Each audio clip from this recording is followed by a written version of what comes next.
daawadayaal halkaad naga daawanaysaa waa studio Royal 24 ee bariga Saudi Arabia jimca kastana aad naga daawataan wararka bariga dhexe wararkan idin haynana maanta waxaa kamid ah wadanka Liibiya oo ayaamihii ugu dambeeyay ay ka jirtay dagaalo sokeeye ayaa waxa magaalada Benghazi dagaal uu ku dhexmaray ciidamada qabaa'il ah iyo ciidamada lagu magacaabo dirci Liibiya kuwaas oo ka amar qaata xukuumadda dalka ka talisa dagaalkaas oo ay ku dhinteen dad aad u tiro badan inta dhaawac ahna tiradooda lagu qiyaasay 70 ruux wadanka Liibiya taniyo intii ay ka dhaceen kacdoonka shacbiga ahaa waxa ku soo badanay kooxo hoggaansan oo mid kasta uu ka soo jeedo qabiil kadibna haddii aan xukunka dalka wax laga siin uu abuurayo qalalaasa dagaal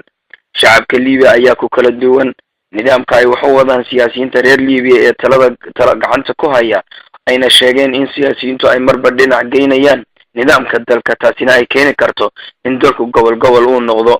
isku soo wada duub oo dhawaan ayay ahaayeen qaybo kamid ah wadanka Liibiya markii laga dhawaaqay maamul goboleedka madaxa banaan wadanka intiisa kale